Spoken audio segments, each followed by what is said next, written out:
Hey gang, John Baccarelli here with your Lake St. Clair Fishing Report, brought to you by Sportsmen's Direct. It is Wednesday, April 24th, and we are like right at I guess we'll call it at the middle of a cold front right now. Tonight's probably going to be the last really cold night of the cold front, although tomorrow night's not going to be warm, but tonight's going to be the coldest night. Water temperature at Belle Isle is down to 50 degrees as of right now. It's been blowing hard out of the north out there all day today. Been blowing really hard out there. And definitely cooled the lake off quite a bit. The water temp at Belle Isle was, I think, up into the mid-50s a couple of days ago before this cold front came in. And I'm sure the temps in the mile roads were mid to upper 50s as well. But it's spring, and that all changed. So big warm-up coming this weekend, which also means some crazy, probably, well, I shouldn't say crazy high winds because I never know if the weatherman's going to be right or not. But if it's going to warm up to 80 degrees and we're going to go from lows in the 30s up to highs around 80, you know it's going to blow pretty hard, and it's going to blow out of the south, and that's what's going to happen. It looks like the best day for wind is going to be tomorrow. So if you can get out tomorrow, take advantage of it. Get out there tomorrow. We're supposed to have much lighter winds tomorrow before we get into the true warm-up part of this weather pattern, and then it starts to blow on Friday and probably Saturday as well. So we'll just have to wait and see what it does. What the exact direction is going to determine where you're going to want to fish over the weekend. Obviously, in a big water like Lake St. Clair, if you're on the windward side and you're blowing 15 to 20 miles an hour, it's not going to be any fun. But there's generally ways to get out of the wind out there, and turn it from an onshore wind to a offshore wind, or at least a parallel shore wind, depending on where you are. So don't give up all hope. But the big news is that big warm up is going to make these fish go nuts again. So as we keep saying, it's kind of like a roller coaster ride in the spring, because you got these warm fronts and these cold fronts. And when you're going into these warm fronts and everything starts to heat up, the fishing literally heats up. Now, shout out to Frank and Madeline Mills, who sent me some pics of their personal best largemouths that they caught from shore. Great job, Frank and Madeline. Those are beautiful fish. And there are a lot of giant largemouths being caught all over the lake right now, whether it's just near shore, pretty much up and down the shoreline from one end of the lake to the other, to the backwaters at Metro, to, I would imagine, every canal from one end of the lake to the other as well. So the largies are on fire right now. They're really feeding heavy, probably getting ready to go on their spawn beds as well. But the bite for those largemouths, we call them ditch pickles, is pretty phenomenal right now. I know guys that are doing more than double digits, approaching 50 fish when they're targeting those, and some of those guys are fishing from shore. So you can really catch the heck out of those largemouths right now at this time of the year. Perch have been a bit tougher to come by on the American side, although we are getting reports of perch like out in front of Geno's and over by the 400 Club, and I would imagine just about every weed bed around the lake is going to have still some perch that are actively spawning. A lot of the fish are going to be done, but they don't boogie out of there right away, and there's still going to be some late spawners. So wherever you can find some weeds, and the weeds should be starting to come up now, you're going to probably find some of those perch. And they could be anywhere from really shallow, like in a few feet of water, out to 10, 11, 12 feet. Or you could be over on the Canadian side and 20 to 21 feet of water catching spawners, which a lot of guys are doing, and they're going over to Canada and they're catching those deep water spawners that are out in front of Mitchell's Bay. And I guess I've heard there's some guys over there by the Bell River Hump, which doesn't surprise me either. That should be going over there as well at this time of the year. Walleye are still on fire in the Detroit River, okay? They are still going strong in the Detroit River. I'm hearing some guys, talk. They're saying that it's much harder right now to find bigger fish. But if you move enough, you can get on pods of much bigger fish. I was actually talking to Captain Jason Quintano, and we were just kind of chit-chatting a little bit.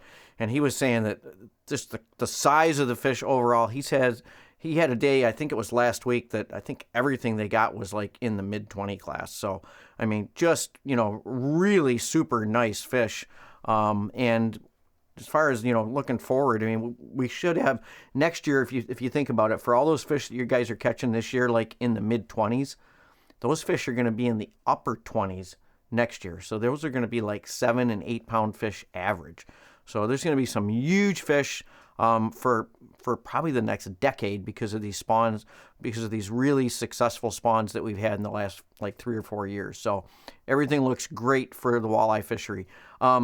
Algonac now is going strong. So the St. Clair River, the Detroit River is still going, and now Algonac is getting in on the game. And I know my buddy Spencer was up there. Him and Nick, I think, I don't know if it was Nick or Derek he was out with, but they were pretty much done in one pass up there, and then they played catch and release all day. I mean, just pounding the wallies up there. So if you guys want to get out of the fricas down there on the Detroit River, maybe head on up to the St. Clair River. And I know Spence was out in front of that Algonac State Park area, but I'm sure there's pods of fish up and down the river, probably more in the lower end right now, but that action will just continue to move up into the river. So white bass fishing, I'm starting to get reports that the white bass are starting to show up. I haven't heard that they're in big numbers, at least in the upper part of the river yet, but they are starting. So for you guys that do like white bass, it might be time to get out and start hunting them a little bit. And I know for most of you walleye guys, you hate white bass. And so that usually means it's the beginning of the end for you. Although I still think we got a couple of really good weeks of walleye fishing still in the river right now. So I wouldn't let the sight of a couple of white bass freak you out too much. There's still a ton of fish, and the spawn is still going strong in the Detroit River. So I don't think that should be a big deal.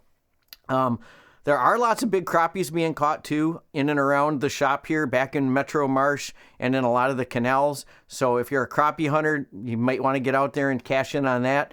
Again, with this warm up coming, everything is going to pick back up, but it didn't really stop during this cold front. Guys have still been catching fish. So for you crappie guys, and you guys are calling the shop every once in a while asking about the crappie fishing is going, okay? It's just there's not that many guys that chase crappies around. So that's all the better for you, right? You're not going to be crowded out of a spot. So get out there, chase them crappies, do whatever whether it's ditch pickles or perch or crappies or casting from shore. There should be a lot of opportunity, especially with this big warm up this weekend. For you smallie guys, I know you guys are going, come on, man, talk about the smallies. You haven't said nothing about smallies. Well, the smallie fishing is just going to explode. So, we had temps already into the 50s, which brought a lot of the smaller males in. And if you guys have been out there, I know you've had like probably 40 and 50 fish days already catching a lot of these smaller males. But the big girls are on their way. With this warm up, it's going to warm up. It's going to warm up enough. I'm almost positive next week that we're going to see fish that are spawning, actively spawning next week. So that real shallow water spawn bite should really kick in next week, and hopefully the winds calm down a little bit so you guys can get the conditions that you like. Right now, the lake on the American side is pretty clean, but I'm expecting during this whole clock around, when it goes down to the south, we're supposed to get some east winds in there, I think, on Friday. So, and then it's going to clock to the south and be kind of south, maybe southeast, southwest. Who knows the exact angle of it?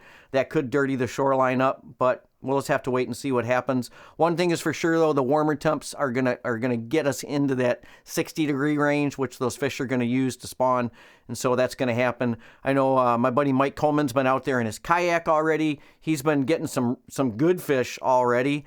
He's been getting kind of a mixed bag: big smallies, the occasional walleye, big drum, and even some kitty cats. So it's that time of the year, right? Those cats are going to be in there spawning too in shallows. You guys will find them sometimes, these big old black balls of catfish, and they get into these big balls and they just start spawning, and they get really aggressive too. You throw a bait in there, they just spank it. So don't be surprised if you see some of that action going on shallow when you're chasing those smallies. Fish are all going to be close to shore for you kayakers, for you shore fishermen. Lots of opportunities.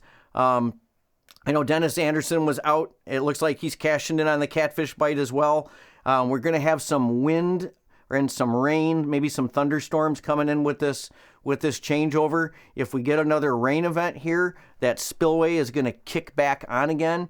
It usually kind of goes in waves, right, as far as the quality of the catfish. And you can always catch cats down there at the mouth, But when we get a rain and you get some fresh runoff, those catfish explode down there. And if we get a good thunderstorm and we can get maybe, a quarter inch of rain or so in one shot and get that water level going a little bit, that catfish bite's going to just explode down there. So, let's see. I think there was a couple other things I wanted to mention. Oh, yeah, for you walleye guys, right? So everybody, you always say, what's the old saying? Lilacs in bloom, walleyes in soon. And I always say, if you're waiting for the lilacs to bloom, then, the walleyes have already been there. And if I would have done a report last week, that's exactly what I would have said, because my lilac was starting to bud and I was already starting to get some reports that the walleyes were showing up out there.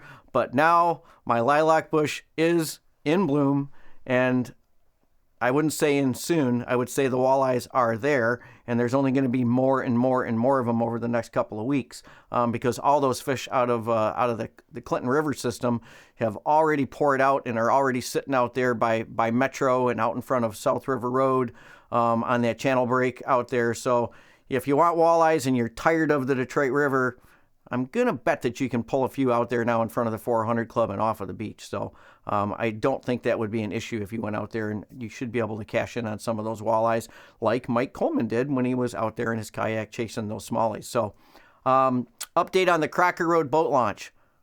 I've heard no complaints, guys, other than it's kind of a crazy, directional ordeal for you guys going in there. I guess you can't go to the right when you go into that Crocker launch. You have to go to the left. And the only thing I can think of, the reason why they've got you doing that, is because they're trying to get the boats and the trailers lined up in the parking lot, as opposed to straddling out there into the road, blocking traffic on Jefferson. Because if they had you come straight in and then go to the right, it wouldn't take very many boats before it backed up going directly to the launch. So I'm going to guess that's why they've got you going to the left. And I know it's kind of hokey, but that's the way it is. But anyways, I haven't heard any complaints about the water depths. So that's a good thing. So I guess if we got to put up with kind of a goofy, hokey drive around scenario in there, so be it. As long as our water depth is good and you guys can launch there and get to the mile roads, because that's the closest launch right now, public launch to the mile roads. So I guess one more final update here is that Ultimate Walleye Derby ends on Sunday. Believe it or not, we're into the 4th week right now. I don't think I was just looking at the fish, all the different weeks on there, and I don't think I saw anything over 10 pounds, which is quite amazing. So, but there's several 9-pounders in there.